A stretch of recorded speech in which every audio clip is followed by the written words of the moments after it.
ಆತ್ಮೀಯ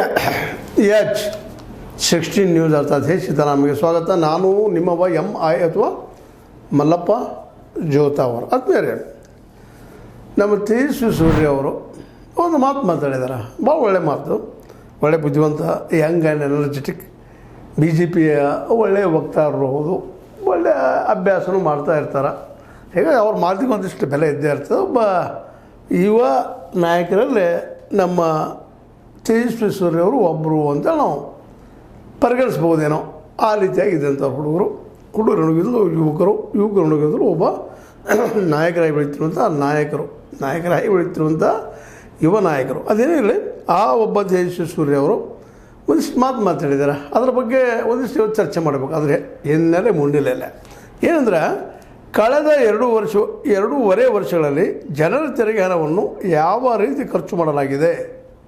ಕಳೆದ 2.5 ವರ್ಷ ಆಯಿತು ಆಡಳಿತ ಮಾಡಲಿಕ್ಕೆ ಬಂದ, ನಾಳೆ ನವಂಬರ್ಗೆ ಯಾವ ರೀತಿಯಾಗಿ ಖರ್ಚು ಮಾಡಿದ್ರಿ ಇವರು 2.5 ವರ್ಷದ ದುಡ್ಡನ್ನು?